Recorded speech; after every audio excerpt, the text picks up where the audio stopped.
Hello and welcome to the two-man power trip of wrestling. I am your host, JP John Paz. With me today, returning guests. He's a former Miss TNA winner. Shockingly, he's a former WCW superstar. He is known as Kwee, but we know him as Allan Funk. Allan, welcome back. How you doing? I'm good, man. Thanks for having me.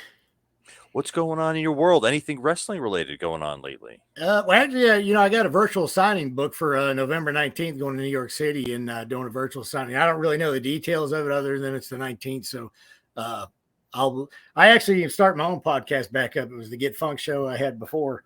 Yep. And I got a few of them in the bank. So I'm working on that and working on getting some guests before I start releasing them. Nice. What's going on with that? Just kind of what you were doing and get back. Yeah, kind of like before I was just doing pretty much one-on-one interviews, but yourself could attest to this doing a podcast, man.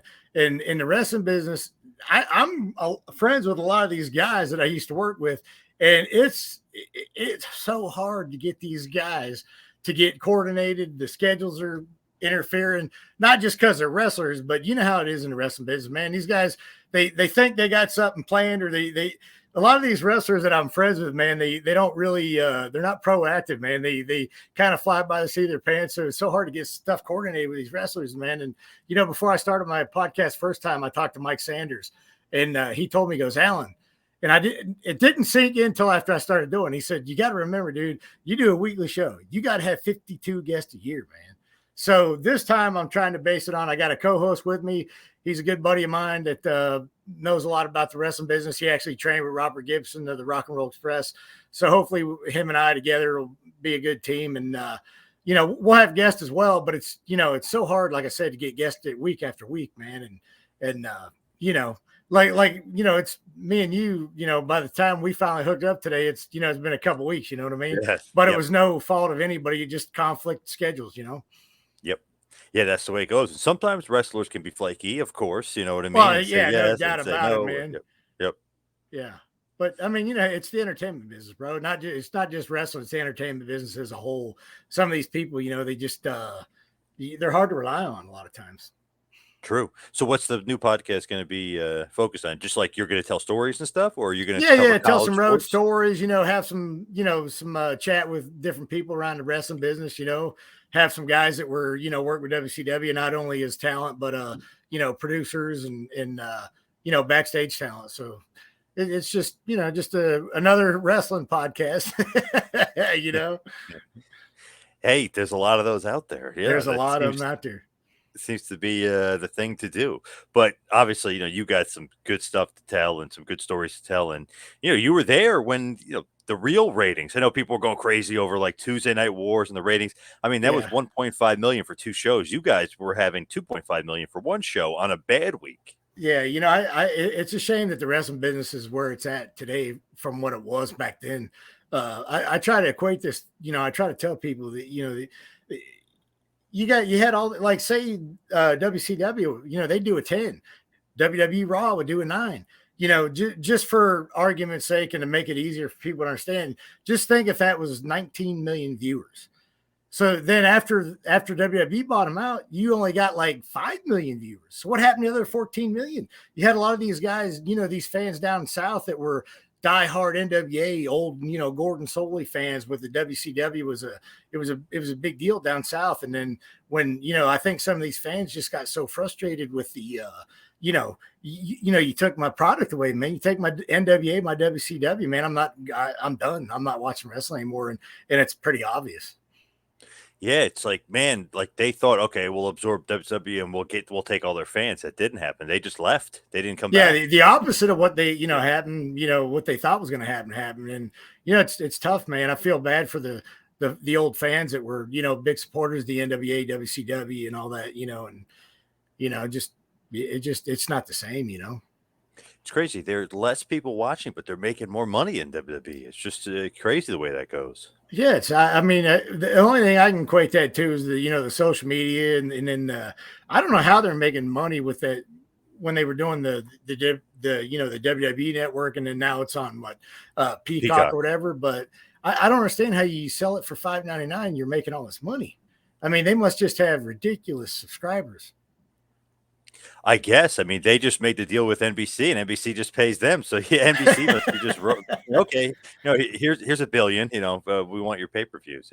Yeah, So see, and that kind of reminds me of when WCW got bought out. I was good friends at the time, which I still talk to Sean Casey for the Reds.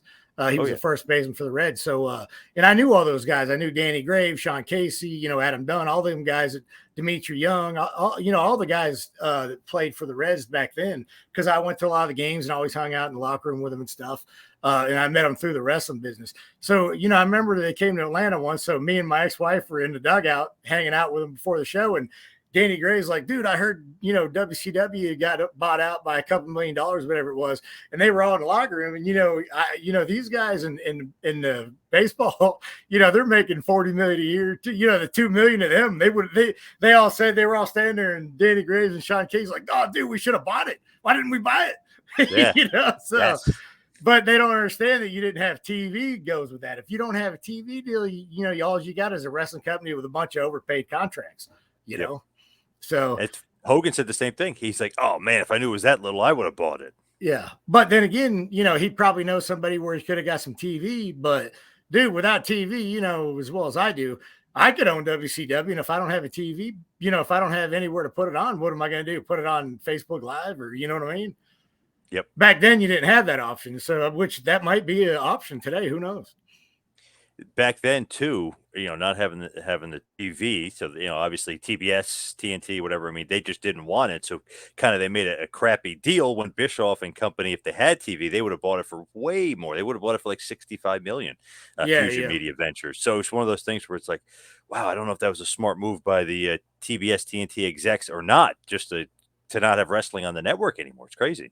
Yeah, dude. That hurt. It hurt me so bad when Vince came in and took that out from Eric Bischoff, man. Because uh, because when he was taking it over, dude, the company started changing.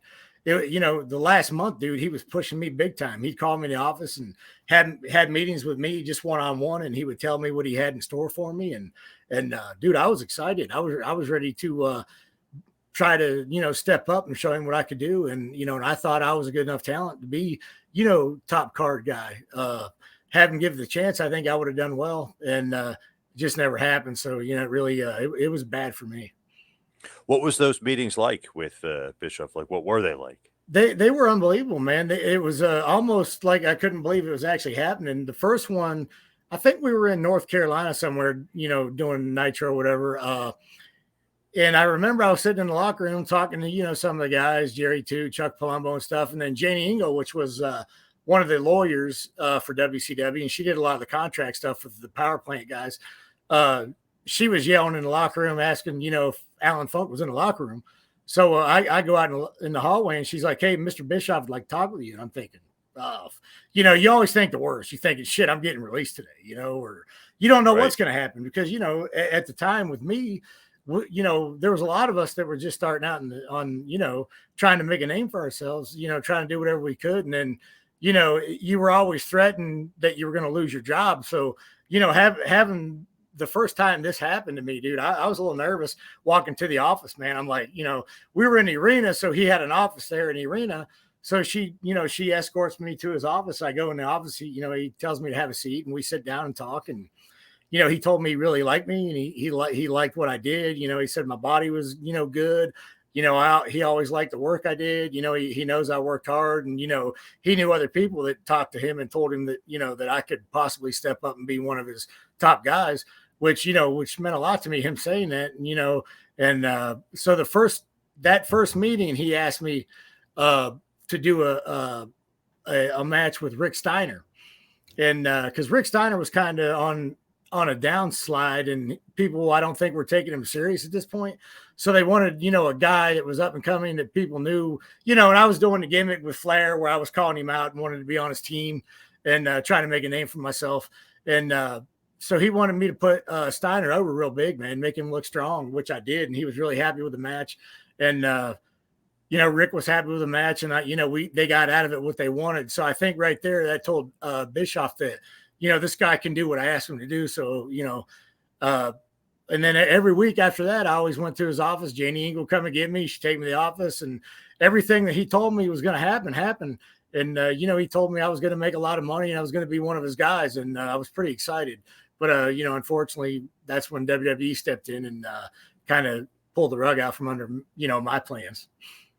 Rewinding to that Steiner match, did he stiff you at all? Because I Oh, know dude. around that period of time, that's what Lash LaRue was saying, and Conan, a bunch of guys, like, it was kind of stiff at that point. Let me tell you something, man. I like stiff. I train with Sarge and guys from the power plant, and I actually went to Japan after the WCW stuff. So I like stiff. I don't dislike stiff, and I can give it back as much as you give it to me. But I will tell you this: he did stiff me, but it wasn't no intentions to hurt me. That was the match that Bischoff wanted to get over, and I didn't mind doing it. And I think that's why he asked me to do that, because I think he had talked to other people and thought, this guy's not going to, he's not going to complain. He's going to do what you ask him to do, which is exactly what happened. And, I'm good friends with Rick and Scotty, and they've always been good with me. And I was more than happy to do that for him. And, there was no malicious intent. But I will tell you this, that was probably his clothesline was one of the stiffest bumps I ever took, because I don't think I was ready for it to be that stiff. But that was just, it was not his fault. It was just the way it went. And, I had no problem with it. So you think he was told, like, hey, you be stiffer? That's just the way he works. He just works stiff. I think we had an understanding that that's how the match was going to be. I had an understanding that that's what they wanted. Bischoff explained it to me, and I didn't have a problem with it because, people in the wrestling business know me to be a pretty tough guy. And, I didn't have any problem with that match at all. And if anything else, I would have wanted it to be like that. And I'm glad it was like that, because I wanted to put Rick over, and that's what they wanted. And I don't have any trouble doing that, especially with people that I get along with and I like in the business. Because on TV, like, it looks like, oh my God, he's killing these guys. Even though it is a little stiff, but obviously it looks, I don't know, it just makes it look like, oh my God, this is real. You know what I mean? To a certain extent. And that's the way I like it, though, man. That's the Yeah. way we were trained. Sarge, Paul Orndorff, and when you train with guys like Paul Orndorff, which made stuff look real, and a lot of times, it might have been a little stiff, but I mean, I was always trained to, when people, even if you're the first match, curtain jerker the match, I was trained to where people get in their car, they drive home, they're talking about, God dang, that Allan Funk Rick Steiner match, man. Them guys, that shit look real. And that's what I pride myself on. And I like making stuff look real. And if it was stiff, it was stiff. I mean, that's just the way it was. Speaking about stiff, man, that Goldberg spear on you, maybe the greatest spear of all time, right? I would like to think it was. And I was actually just talking to Kid Romeo and Brian Clark about that yesterday. Oh, actually. nice. And not to mention the Ernest, the Cat, starting a new podcast. I think Brian's going to be on his podcast, so check that out, because I'm friends with Brian. He's always been good with me. But yeah, man. And actually, Jimmy Yang told me a story about that. I was going over to wrestling in All Japan. Well, Goldberg came over to wrestle Kojima one night, and they were all out eating dinner. And I wasn't on the tour that month, so. But Jimmy did call me up and said, hey, man, Goldberg was putting you over during dinner one night. He was asked what the best spear anybody's ever taken, and he said Allan Funk. So, that kind of made me feel good. And, it's a great spear. If you watch it on YouTube, pull it up, man. Watch Goldberg versus Kwee. And I actually called the spot. He didn't even want to do it. So made me feel good that I finally talked him into doing a spot, because he knew he was going to hurt me, and I knew it was going to be stiff. And that's going back to the conversation we just had with being stiff. And I told Bill, he goes, dude, I'm going to kill you. And I said, Bill, I know this, but I'm not a big puss, and it's going to look awesome. Just do it. Could you please just do it for me? Because and I told him, I said, I want to have the best spear in wrestling history, man. So let's do it, man. And then he kind of looked at me, he goes, all right, dude, let's do it. So how come he was so like against it? He just didn't think he was going to do it without hurting you? Oh, dude, it was a brutal. I mean, he bruised my ribs, and I had to wrestle. That was a Monday night. I had to wrestle Sanders on a pay-per-view for the cruiserweight belt, and he just didn't want to hurt me, which out of respect for me, because, him and I trained at the power plant, and we were, we knew each other a little bit. So, he was like, dude, I'm going to kill you. I said, I know, Bill, but it's going to be amazing, dude. We got to do it. So I finally talked him into it, and it was a good spot. That is a great spot. I mean, you can't like jump up, turn around, jump into it, and he just kills you. Well, how I justify that, people probably don't remember this, but I used to do a springboard off the second rope into a sunset flip. So Yeah. when I Yep. told him, I said, dude, you get on me in the ring, as soon as you get in the ring, slide on the rope, I'm just going to start pummeling you. And then you're going to stand up like I'm going to freaking springboard sunset flip. You just try to do some offense. I said, you just come out of nowhere and just spear me. I said, dude, it's going to be amazing. So we did the timing a little bit in the ring beforehand, and we got the timing down. And he goes, oh my God, dude, I'm going to kill you. He goes, I'm already sorry. I'm going to kill you. I said, I know, dude, it's going to be awesome. I can't wait to do it. So it was good. Man, it's I don't know, it's one of the best pops too. Like the people, the crowd's like, "Oh my god," you know what I Oh mean? yeah, he Like, got a holy big pop. crap! And, of course, that Yeah. whole thing was Sanders set it up because he was a commissioner, and since I had to wrestle him that Sunday, he was Yes. trying to get me hurt, so it made sense to do it. Man, what an awesome idea. But no one probably would ever think like, "Oh, it was Allen's idea." It was probably Goldberg's idea but it was your idea, oddly Oh enough. yeah, all the Crazy. way. And then after the match, that was in Augusta, Georgia, and the only reason I remember a lot of the arenas I wrestled in just because it's just fun to remember where you were and who you worked and stuff like that. But I remember I lived in Atlanta, me and my ex-wife, so she drove down to the show that night. So after the match, her and I went into Goldberg's locker room. He had his own locker room there. And he actually called for me. He goes, man, and Doug Dillinger came out and get me, which he was the head of security in WCW. He came out and got me, say, hey, Bill wants to see you in the locker room. So I walked in the locker room. So me and my wife walked in there, and she was kind of in awe because, growing up, she watched Bill, and it was kind of surreal for her to be in the locker room with me and Bill after we just got done wrestling. So Bill gave me a big hug, man. He was like, dude, I owe you a huge favor. That was unbelievable. Thank you so much for taking that bump. And, I like I said, I had bruised ribs. So, I'm like, yeah, man, no problem. I no sold it like he didn't hurt me, but, I was hurt. Man, how long were you hurt for after that? Well, if you ever had bruised ribs or broken ribs, they both feel the same. To me, actually, I think bruised ribs are worse than broken ribs. But, I probably for a couple months after that, because let's be honest, back then, man, we were wrestling 5-6 days a week, not taking any time off. And you didn't want to take time off because you were afraid you weren't going to have a job. So whether you were hurt or not, you just kept going. I got some stim, the trainer worked on a little bit. And it's just the way the wrestling business is, especially back then. When you look at it, it's like, okay, that does a lot for Goldberg. Does it do a lot for you though? Like as far as like getting sympathy from the fans, or what do you think? Like, did that help your career just as far as like, okay, now Mike Sanders, I'm going to get a lot of sympathy going into that match. Well, that's a great question. And back then, I'm going to answer yes and no. And the reason I'm going to say yes and no is because it did get me a little sympathy with the fans. And I started to get over because they were giving me a pretty good push, and they started letting me do some stuff that I wanted to do. And, in turn, wrestling Bill, I actually got to pretty much call that whole match. It wasn't a long match. So yeah, I think the fans started, to see that I was coming in the ring and doing different stuff. And, I think the fans, no matter how smart, or when I say smart, I mean not intelligent, but just the wrestling business smart, where, you call these fans smart fans that were the internet fans and this and that. And then you got your average fans. I think people started to realize that, I was pretty athletic and I can do some things. And, I started raising some eyebrows, and, which was a good feeling. But no, on the fact that WCW back then, and I don't think anybody's going to call me a liar for saying this or disagree with me.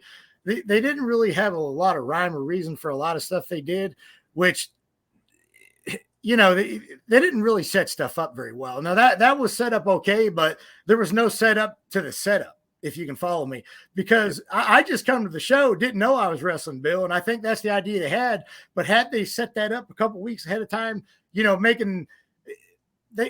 WCW needed to do, having said all that, is, with the young guys like me and Mike Sanders coming up, they give the natural born thrillers, dude. Say we had 10 segments on Nitro. I think everybody could agree that the natural born thrillers were probably on 7 of those segments back then. So they set those guys up, and, they set Mike Sanders up, but they didn't really set up me and Mike Sanders and how we were going to this match, and how, the odds were stacked against him because I was more athletic and I was built way better, and, whatever the case was. And they did set it up, but it was only for, that night, 6 days before the actual match. So had they set it up 2-3 weeks prior would have been a lot better, is what I'm saying. I'm not complaining. Don't get me wrong. I was happy with, my spot in WCW, and, I was grateful, that I was able to have that spot. But, there's certain things that could have been done better to make guys like me, mean a little more something in the wrestling world. Were you ever promised like a cruiserweight title or any belts? Like, were you ever promised belts as far as even at that point? I was supposed to win that belt that night. Prior to that match, we did a tour in England, over in the UK. So they came to me when we were over there wrestling, and I don't know if any fans remember this match, but it was like a cruiserweight extravaganza match where I actually beat Rey Mysterio, I beat Kidman, I beat Lazarus, I beat Chavo Guerrero, I beat Elix Skipper. Mean comes out, hoists me over his shoulders, because that was the winner of the match, got a title fight. So, which was the pay-per-view, with Mike Sanders, and that was in Milwaukee. I think that was Mayhem, I believe. Was it Mayhem? Maybe Mayhem. I can't remember. But either way, it was a pay-per-view, and I got the nod. And they told me that night, after going into that match, winning the cruiserweight match with Rey Mysterio and all those guys, that they were going to put the belt on me against Mike Sanders that following pay-per-view, which never happened. How come it never happened? Your guess is good as mine. I have no idea. And I know I didn't piss anybody off that I know of. I always did what I was told. And I thought I was doing, everything I was supposed to be doing. Who knows? Maybe Mike didn't want to lose a match. He tells Kevin Nash gets it changed. I'm just throwing up stuff. It could have been anything. Who knows? That pissed you off though? Like, hey, it upset me a little bit, because I'm like, why would they promise me this? And, and not deliver, because I delivered my end of the bargain. And, right. It just sucked, because I think Mike Sanders didn't really need the belt. Like I said, they were on every damn segment on Nitro, it seemed, for weeks. And he didn't need the belt. It would have helped my career a lot if I would have got that belt that night. Do you look at it and think like that's a huge regret or what if, or you just like, you kind of brush it off? You got to brush it off, right, John? Because listen, the wrestling business is unforgiving. You can't let stuff dwell, because like I said, it upset me, but it wasn't going to deter me from trying to get back to winning the belt. I didn't know all the things that were going on as far as WCW getting bought out. Bischoff trying to take the company over. That kind of stuff was took a backseat to me just trying to do what I needed to do and try to permanently get a spot in WCW, man, and get up to that next level. Where does the Kwee character come from? Like, where do they, when you get into WCW, where the heck did they like pull that out of? Because you're not hit Kwee at first, you know what I mean? Like, and like the name and everything. Where does that? Okay, so what I really would have liked WCW to do was me right before and I'm going to answer your question, but I'm going to lead up to, I don't know why they did the Kwee, to be honest with you. But so me and Mike Sanders were going to Double A Team on Saturday nights. I don't know if you remember this. I was Angry Allan, which is the Double A. He's above average. So we were called the Double A Team, and we would come out on the mic, and I would get the mic, and I would say, it takes two of us. Since we're the Double A Team on the Arn Anderson reference, it takes two of us to do what four of you did, and we don't even need a horse. That was our line. Yeah. And the first time I did that, Arn Anderson didn't know we were doing it. And me and Mike kind of was like, oh, shit, we don't know what Arn's going to do. So we walked back to the go position. Arn's standing there and we looked at him, and I thought, oh, shit, something's going to happen. And Arn give me a hug. He goes, dude, that was awesome. So, we got Arn's approval. So then me and him were doing that every week. We put over Jindrak and O'Hare for their first match. And I love doing that gimmick with Mike, because me and Mike are, best friends at the time. And, I still talk to Mike, and he's still one of my good buddies, but it was fun doing that with Mike, because, we knew each other, we traveled with each other, we knew each other's families and this and that. And it was just fun. And then all of a sudden me and Mike are traveling together all the time.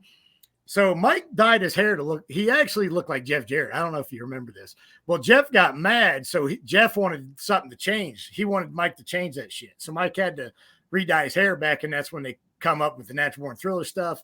So I kind of went to the back burner with the Natural Born Thriller stuff. And then when I used to wear my hair up the way I wore it up all the time, I was just trying to do something to make myself stand out, which is the reason why I was wearing my hair like that. It wasn't because of Scotty Too Hotty or anybody that did it before me or anything. It wasn't no disrespect to anybody. It just, I had I was going bald and I could get my hair to go up. So I was just doing it for something Right. different. So Right. we're walking through the airport, and I believe we were in West Virginia. So Terry Taylor's sitting there with Vince Russo. Me and Mike walk past them, so we're going to the terminal. So, of course, we shake their hand and say hey to them because we don't want to, the rest of the business, you get heat if you don't do stuff like that. So, they're like, and Vince and Terry's like, what the, like, you wear your hair like that for real? Like, we didn't realize you actually wore your hair like that out in public. So it kind of caught their attention, which I guess was a good and bad thing. So, Vince he's sitting there, you could tell the wheels were turning and stuff like that. And he was thinking about stuff, and he goes, let me tell you something, Al. He goes, here's what I need you to do. He goes, go get a Saturday Night Live. Back then, this was a VHS. Go get the best of Saturday Night Live with this Chris Kattan, the little guy. He was doing a character called the Mango. I don't know if you remember this on Saturday Night Live. Yes. Yep. So he said, go watch this character. He goes, I got an idea for you. He goes, come talk to me at go home, watch this stuff, and come talk to me next Monday at the arena. He goes, I got an idea for you. So I went to the mall when I got home, and I went to the video store, and I got this tape with this Chris Kattan on it, and I watched his character and stuff. And I watched it several times. And so I went back to Vince, and we're talking. He goes, so did you watch the VHS? I said, yeah. He said, what do you think about this character? I said, well, it's a little over the top. I mean, he was a little flamboyant, and I didn't really want to act like that because it wasn't comfortable for me. Not that I didn't want to act like it or I was against it, or I just didn't feel I did it right. And I still didn't think I did it right, but some people disagree. But I just didn't want to do it because I'd rather do like an Angry Allan character, kind of like a Chris Benoit, wrestle like Chris Benoit and Chris Jericho and, Eddie Guerrero, kind of combined all these, styles and be Angry Allan Funk. That's what I wanted to do, but I never got a chance to. So then he said, how about this? We're going to name you Kwee, which was Kiwi. And because that was David Spade did a Kiwi character on Saturday Night Live, which was Chris Kattan's cousin, brother, or something like that, which a lot of people probably don't remember that. So I started doing the Kiwi. They were calling me Kiwi. So Saturday Night Live actually contacted WCW. They were going to sue him for the name infringement. So they just changed it KWEEWEE, which who knows? I mean, there's really no rhyme or reason for it. I don't know why they came up with the name, but they did. And, that's just how it goes. So then we started doing vignettes. My first valet was BB from WWE. I don't know if you remember her, where the Dudleys put her through the table. She was the EMT gimmick. Kathy Dingman was her name. And then I worked with her, and they brought her in WCW. She was engaged to Bob Holly, which it was kind of weird for my character because she wouldn't come out of the locker room. She was like scared of Bob Holly. He told her not to come out of the locker room or fraternize with anybody because he was jealous, I guess. I don't know, but that's what she told me. And so we could never find her. And, I said, listen, we got to do a pre-tape. I need you out here. I need you to, we got to do a pre-tape. I'm trying to do something here. Like, you can't like not show up. Like, you got to be out here. So, we did a couple of pre-tapes with her and stuff. And then I guess it wasn't working out. So they brought another girl in. Mark Madden knew one of the commentators she was a stripper from Pittsburgh. They brought her in. She didn't work out. So then I started a feud with Prince Ikea. Paisley, the whole idea behind the Kwee was men and women alike. They walk in the locker room, the Kwee's got an aura about him. You just get mesmerized by him. So, so she got mesmerized by the Kwee, my love spell, which I didn't blame her for because, I'm a hell of a good looking guy, John. But, so that was the Kwee stuff. So then me and Prince had a feud, which I loved, great feud. The first Nitro I ever done, Cincinnati, Ohio, I went over on Prince IK, which was amazing. Paisley started to fall in love with me. They kind of kiboshed a feud. Prince left the company. They brought Paisley over with me, which was a great addition to the Kwee character. Man, what an interesting thing, because it almost seems like, oh, it's got to be a rib because like he's nothing like that. You know what I mean? Like he's kind of like a tough guy. There's got to be some sort of rib on him. No? Yeah, well, I mean, it kind of worked, and maybe that was their thinking because the Kwee character, had the alter ego Angry Allan, which they put a fairly good job putting it over when I snapped, during the matches and stuff. But another thing I'll say, if you ever go back and watch old WCW matches, even like the pay-per-views, when the last pay-per-view, WCW agreed, me and Jason Jett tore the house down, man, first match. Yep. I was telling the announcers before, talk about me and Jason Jett. Don't talk about the main event coming up. Like, because I was pretty good friends with Mike today, and I asked him, I said, can you guys please talk more about us? Because you'd watch these old matches, they'd be talking about everything but the match going on, which used to drive me crazy because that's what WWE was so good at, putting everybody over. That's why everybody was a superstar in WWE because, if whoever wrestled whoever, they meant something. And WCW just didn't do a good job of doing that. When you look at it, it's like Kwee, like does it fit? But are you saying like it actually did work to your favor, like having like an Uh, outlandish gimmick like that? I mean, yeah, yes and no again. I don't really know if it helped my character because it was so short lived. I mean, I don't get me wrong, John. I'm not complaining about my spot and stuff. I'm so grateful that I got an opportunity to do what I did. I just felt like there was so much more for me in the wrestling business. And even when we went to WWE and wrestled, I wrestled Eddie Guerrero and a lot of these guys that love working with me. So I always wondered, like, why couldn't I ever get a spot? Like I couldn't even get a dark match. But at the time, you got John Cena coming up, Randy Orton, Batista. They already had those guys planned out that I believe our sole purpose for the WCW guys that went up to OVW and HWA to work with these guys, our sole purpose was to make these guys better and then ultimately get rid of us, which is exactly what happened. And I'll argue with anybody that says otherwise because I was there and I know what happened. It does seem like that. It's basically, like basically WCW ends, you go to HWA, right? And then that's like kind of the end of it. Well, here's the thing: when we got released, man, 2 weeks before Christmas, so we go. Most of us go to HWA.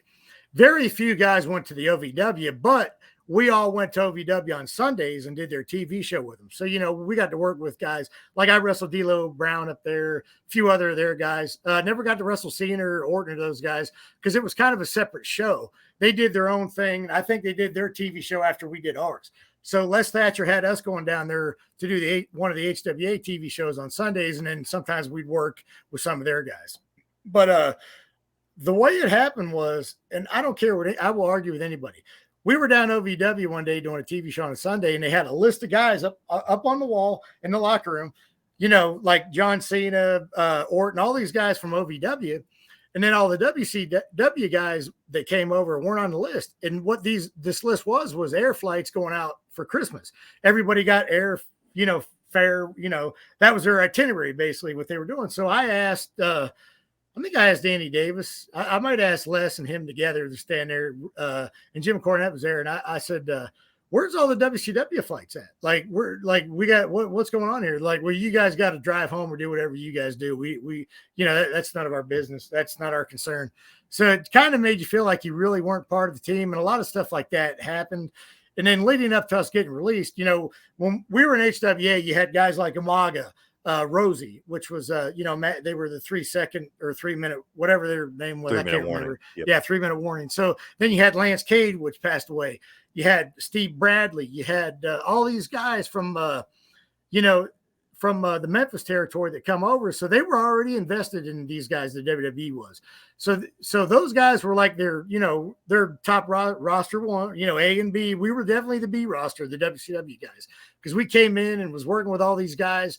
And I tell the story all the time when I do podcasts and stuff. I don't care what anybody says. Their whole purpose was to bring the WCW guys in, make these guys better, and then fire them. And that's exactly what happened. And I guarantee you that's the way it was. It does seem like that, to be honest. It definitely does, because there's like no plans for any of the guys. No, but look at the day everybody got released. All the WCW guys. There wasn't one guy from their Memphis or the OVW that got released that day. Not one. So when you got picked up originally, did they tell you like, oh, this is going to happen, that going to happen, or they gave you no expectations? It was just kind of like, we're signing you, but yeah, Johnny Ace called me. He goes, "Hey, Allan, I got good news and bad news. What do you want first?" I said, "Well, let me hear the good news, Johnny." And he's like, "Well, brother, Johnny Ace talking like that." He's like, "WWE is going to pick your contract up." And I said, "Well, awesome. So what's the bad news?" He said, "Well, you got 2 weeks to move to Cincinnati, and we don't care, what your wife thinks. We don't." Pretty much said they don't care about nothing. Just get your ass up in Cincinnati in 2 weeks. It doesn't matter what you got to do to get there. So, so I, of course, my wife gets home from work. I say, "Hey, got a call today from Johnny Ace. WWE picked up my contract for sure today." And, she was all excited, of course. And I said, "Well, I said, I got to move up to Cincinnati and train up there. She goes, well, what's the details of that? I said, well, I got 2 weeks to get up there. And he said, if I don't get up there in 2 weeks, I won't have a job. And she's like, well, where are you going to live or what are you going to do? I said, I don't know. And they didn't give us no more money. So we had to get, they weren't paying for airfare. They weren't paying for gas. They weren't paying for hotels. They weren't paying for nothing.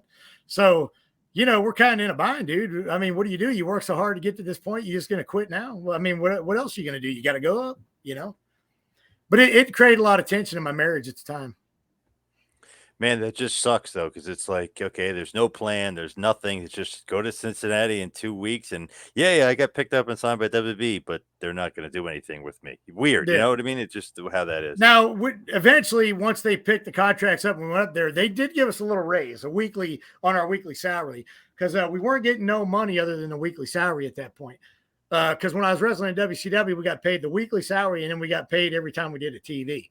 So, if I did the Nitro, the Thunder, and then the Saturday night, I got paid 3 separate checks on top of my weekly, which, you can make a little money that way. But, now we're only getting paid our weekly deal. And now we're living away from home. You got me, Jamie Noble, you got Mike Sanders, you got Shannon Moore, Kid Romeo, Lash LaRue. You got all these, Rick Cornell, you got all these guys, and Rick Cornell lives in Las Vegas. He's got to get there in 2 weeks. So he drives a 4-day drive or whatever the hell it is from Las Vegas and Cincinnati. And you got me, Rick Cornell, Jamie Noble, and Lash LaRue share an extended stay room because we're not making a lot of money. We don't have money to be getting to pay freaking $1,200 a month for rent. You know what I mean? Like, so we're all in an extended stay where it was pretty cheap to stay.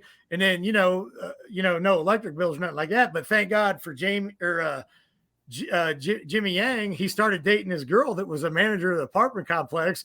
So we got an apartment that me, Rick Cornell, Lash LaRue, and Jamie Noble got for free. We didn't pay nothing.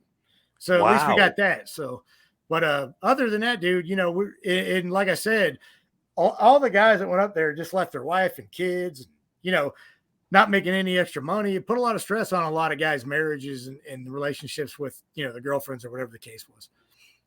What do you think of Johnny Ace? Did that hurt the relationship with him? Did you have any sort of relationship with Johnny Ace? You know what? I had a working relationship with him. He would tell me, like in WCW, what was going on. Other than that, if he had something to talk about over the phone, he'd call me every now and then. Him or Ricky Santana would call me. Not much of a relationship really with Johnny Ace other than the working relationship and nothing more. Now, obviously, the release happens. You end up going to TNA right after that, or was that All Japan? Well, after the release, we weren't allowed to work anywhere for 90 days, but we did get paid. So I had to wait till the 90 days was up. So then, I got a lot of friends. So Jerry Toot, he was wrestling in Japan with All Japan, Muda, Kojima, Kawada, and a lot of, Kaz Hayashi. So we knew Muda and Kaz from WCW. So they liked me and they knew I was good work and stuff. So I went over to All Japan, was doing some tours over there with them guys and Mike Awesome. And, we had some good stuff over there. I got to wrestle Muda in the main event, which was great. And then I started doing TNA. I don't remember. TNA was like 2003. Two. Yeah. So actually I take it back. I can't remember which I did first. I think I might have went to Japan one tour, then started doing TNA and then going back and forth. I think that's how it worked. But yeah, and TNA is another one. Me and Lenny Lane started out as a tag team. They promised me and Lenny the world when we went TNA, bro. They told us they were putting the tag team belts on us. We did all the promos we had all these photos. We had all these promo pictures. Me and Lenny were going to be the biggest tag team, in TNA, and it was going to be awesome. And the first match, which I just talked to Chris Harris about this when I saw him a couple months ago, me and Lenny put him and Chris Harris, the America's Most Wanted, and James Storm, their first match in TNA. So we put them guys over, made them look good, and we had a great match. So that was their start in TNA. Me and Lenny gave them the, put them over. So that was something good to be part of. But then, they said that night after this match, do this favor for us. And we've already promised you guys the belts. You're going to be the number one tag team. We're going to build the whole division around you and Lenny Lane. And, they made us feel like we were going to be somebody. And then, of course, they quit using Lenny, and then they quit using me after I got hurt. when I got my face smashed by Sonny Siaki in Finland. Man, just crazy because the Rainbow Express, they were supposed to get this big push Yeah, there. Yeah, dude, another we interesting and gimmick. yeah, the thing that pissed me off about, and I did have a bad taste in my mouth after TNA because, they promised you all this stuff, and they know me and Lenny were great workers. I don't care what anybody says, man. Lenny Lane is a great worker, and his body was always good, and me and him compliment each other, and we were having great matches with everybody. Well, the thing was, I don't know if you remember all these TNA back then. You had to, I guess it was, you had to pay $5 or $10 on a Wednesday night. It was a Yep. pay-per-view basis. So they didn't have TV, so you had to buy it every week, which you're not going to get great ratings when you got to buy the show every week, especially back then. So and they were having good shows, they just didn't have TV. And so they, like I said, they promised me and Lenny all this stuff. So they get to the tag team tournament. We go over Marcus Bagwell and Apollo, which was the match leading up that we won leading up to the final. So we get to the night of the finals. We're wrestling Jerry Lynn and AJ Styles, which isn't even a tag team. They just threw them together. And then they said that night they're going to go over. And me and Lenny are like, what the, you promised the belts and then nothing. It's like, and they had a team beat us that wasn't even a team, which really just left a bad taste in my mouth, man. It was just aggravating, Any heat with Siaki for the injury? No heat at all. There was made up heat with people online, and I kind of sold it a little bit, like doing interviews and stuff, but there was no heat. Now, I know you love the Funkster. That was a cool gimmick. Was that just WWE, or did you do that other places too? That was cool I did it in WWE. I started in HWA when I was down there.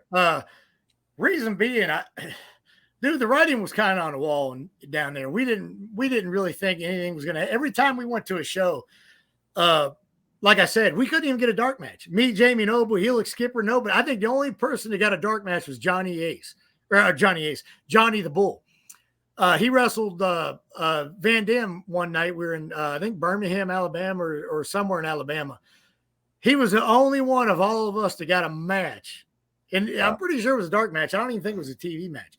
Like, we would go there, we would beg, like Fit Finley, we'd beg dude, like, why can't we even get a dark match? Like, put us in a tag match or a 3-way, anything. Let us get in the ring with some of this WWE talent so they can see what we can do, but they never give us nothing.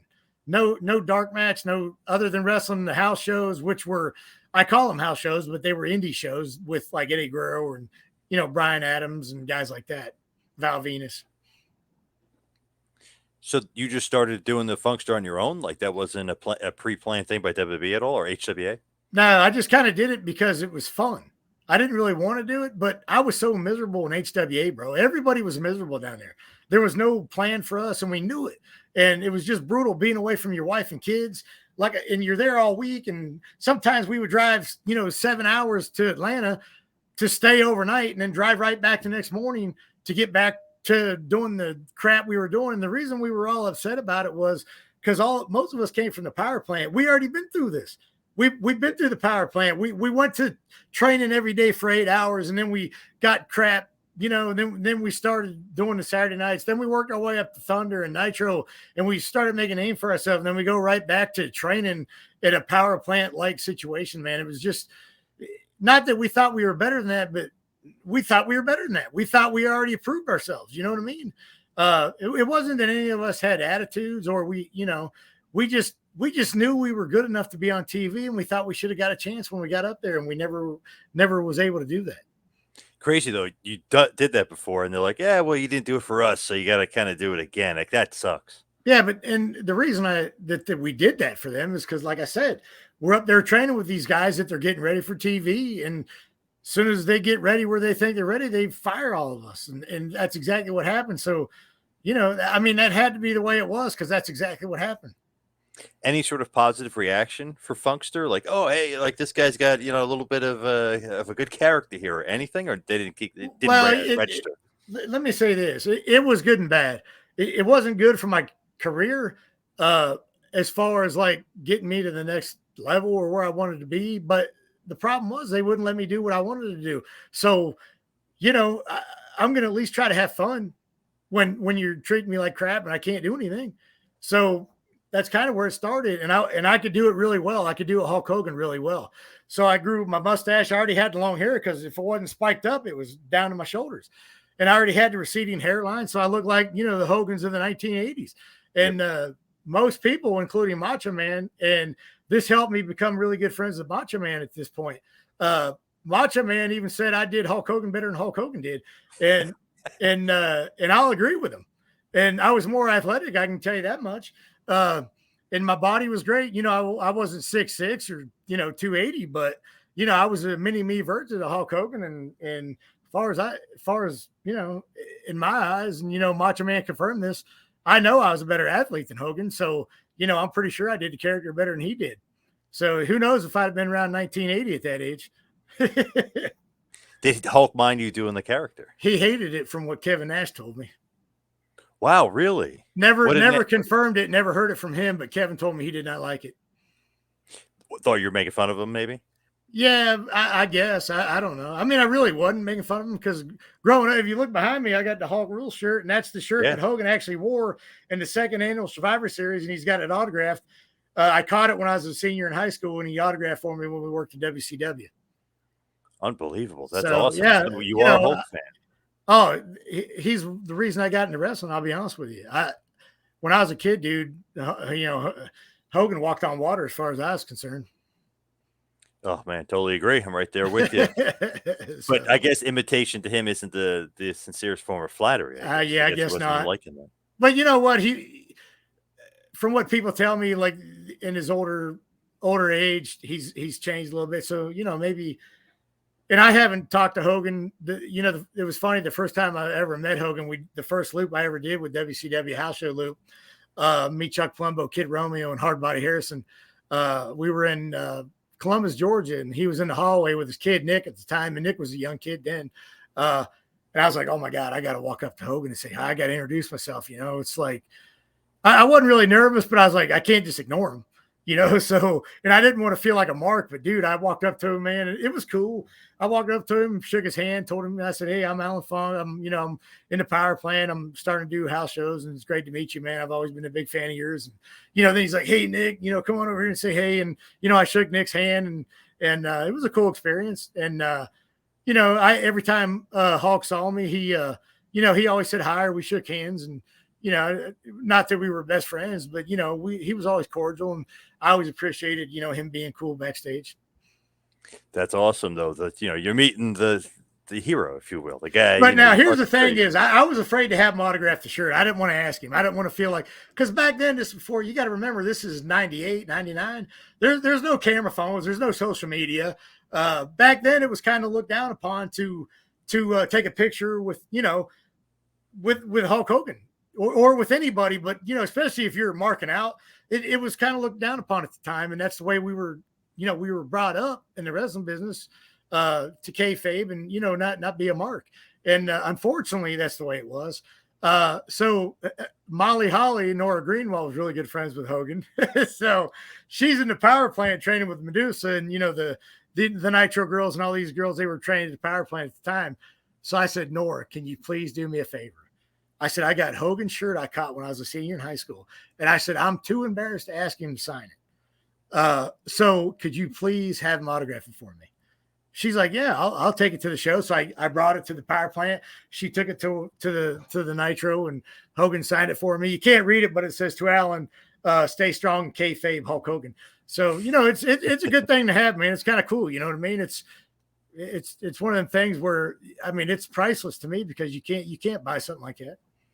Damn it! I was going to ask you how much you want for it, because I'd pay for that. I'd want that. That's awesome. Huge Hulkamaniac. Yeah. I mean, I would sell it, but the problem is it's signed Allan. Unless you change your name, it's that's a problem. It's kind of worthless to anybody other than and a lot of people don't spell their name like me. So yes, true. But I'm not saying I wouldn't sell it, but I would probably. I mean, I don't even know what it would be worth, to be honest with you. Oof, got to be in the thousands, I would think. I mean, it's only worth whatever somebody's going to pay for it.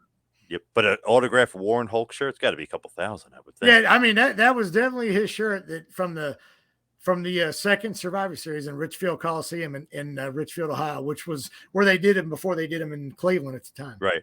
Yep. The first Survivor Series, I think, was there too. Yep. Yeah, the first and second one, and after that, I think they started going somewhere else. When you look at the Hulkster stuff, though, like, did you ever get any sort of relationship with him afterwards, like friendly buddy with him at all, or never? No, no, no, no, no sort of friend. Which I became good friends with Macho Man at the time. Him and Macho Man hated each other, so that probably didn't help my chances any. Oh yeah, the love hate relationship with him and Macho, but that's awesome. That you're friends with Macho, obviously one of the all time greats. Yeah, the first time I ever talked to Randy, he called my cell phone when I was doing a tour in Japan.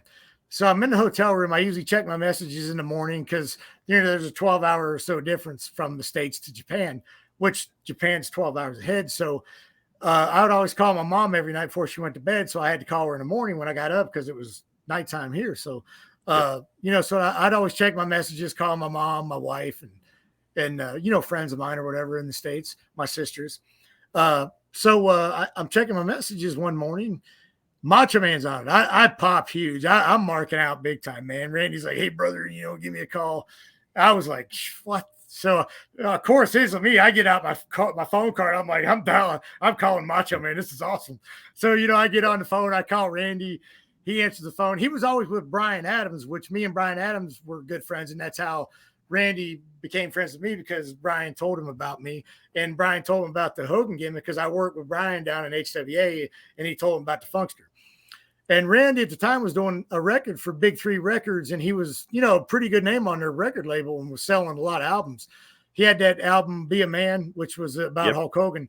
Yep. So he wanted to know if I wanted to fly down to Tampa and shoot his music videos with him. And of course, I'm saying hell yeah.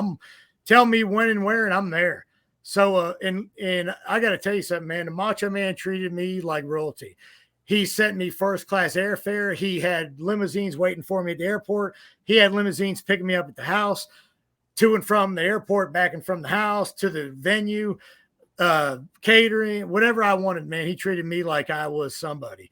And, in Macho Man's eyes, that's just how he was. He treated people like they were stars. And when he was around you, he treated like you should have been there with him, which was great to be around. That's awesome though. Getting a message from the Macho Man. I mean Yeah, that's awesome. he was a great dude, man. For the short time that I'd known him, and then of course, then he passed away. But dude, he was a great guy, man. That's so cool though. Like, hey, who's this message from? Mom, sister.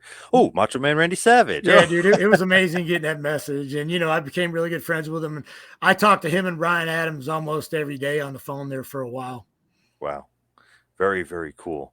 But as we start to wind down, we'll head towards the finish here. I feel like you might be underestimated or underrated as far as like in ring. Like I people might appreciate think, that, John. I appreciate that. That you know what I I mean? Like consider myself that too, and I appreciate that.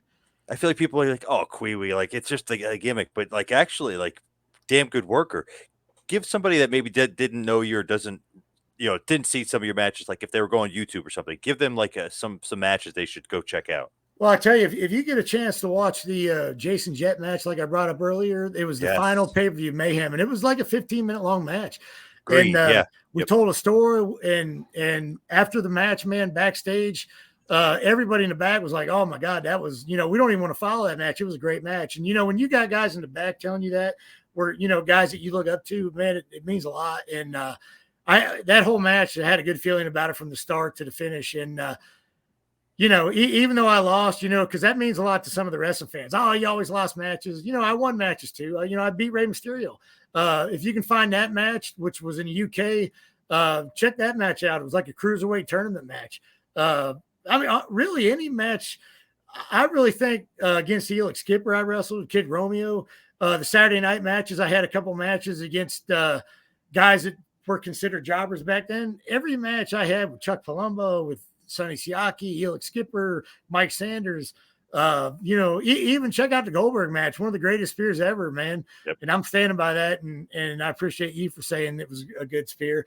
The best. Even when I get jobbed out, watch the Rick Steiner match and watch how athletic I am and how I sell. And if you appreciate athleticism, you'll appreciate the matches I wrestle in. Any regrets in the business looking back? Uh, the only regret I do have is I wish I'd have been a little more, what do I want to say, aggressive towards some of the, like Johnny Ace, the more aggressive towards what I wanted to do. But I was so scared back then because you're always threatening your job. And I really wasn't able to be myself backstage as far as the business wise because I was afraid of getting fired. Uh, People that know me know I'm pretty passionate and I'm pretty outspoken, but I kind of had to hold my tongue a lot because I was afraid I was going to get fired.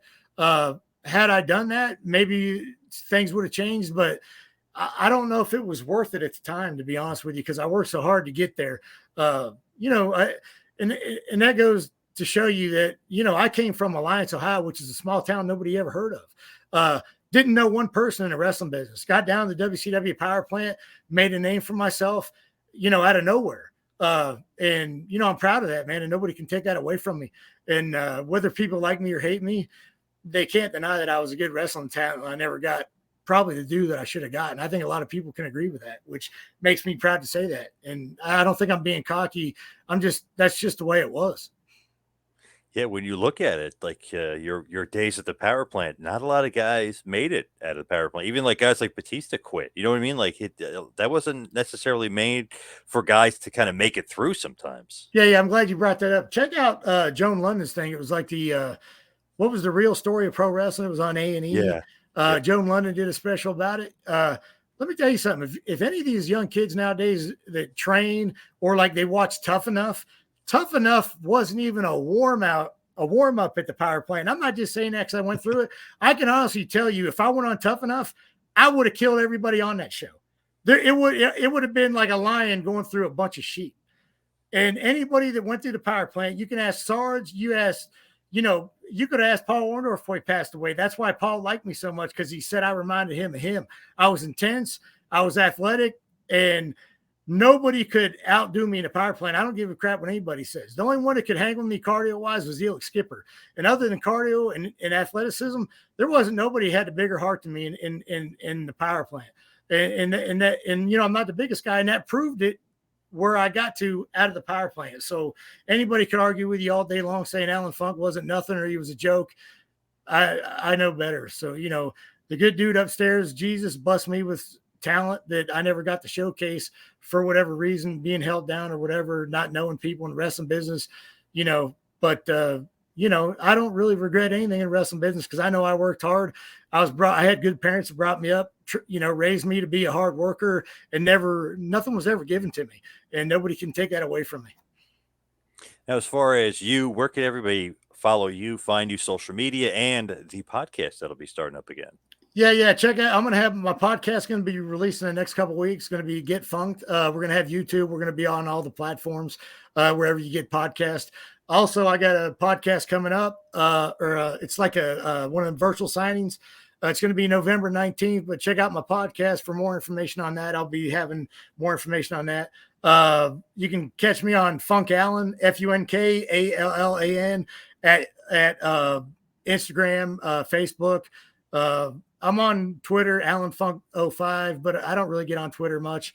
I'm not much of a Twitter guy, and I really don't post a lot of stuff. I'm kind of bad at this social media stuff, but you know, me and a lot of the guys I come up with the business always talk about, if we had social media back in '98 when we were starting out, how much different it probably could have been for us. For sure. Yeah, could have been a game changer, and maybe even a game changer for the bad for some guys. You know what I mean? They'd be like, "Oh my god, this guy's getting in trouble left and right." Yeah, you know, probably would have been bad for a couple of guys, but and maybe for me too, because I was a little crazy back in the power plant days and stuff. But you know, we had to be a little off our rocker to get through the power plant training. And let me say one more thing about the power plant. Out of hundreds of guys, now think about this for a minute, John. Hundreds, probably thousands of guys went through this power plant. There was only a handful of us, like me, Chuck Palumbo, Rick Cornell, Mike Sanders, Elix Skipper, that got a chance to do TV out of thousands of people. So nobody can ever take that away from any of us, no matter how successful we were in the wrestling business or how unsuccessful we were. There's just certain things that people will never understand how you got to the point you got to, and hard work got us where we were. All the guys out of the power plant, and I'm talking about everybody that didn't even get a chance to do TV. I got more respect for some of the guys that went through the power plant that didn't even make it on TV than I have respect for guys that have a good career in the wrestling business. I agree. And man, that class of guys was great, but like you said, there was thousands that didn't make it, that couldn't get through the power plant. The toughest developmental territory to get through for sure. Oh yeah, it was rough, man. One of the hardest and best things I ever did in my life. All right, Alan, thank you so much for all time today. Really appreciate it. Hey John, thanks for having me on, man.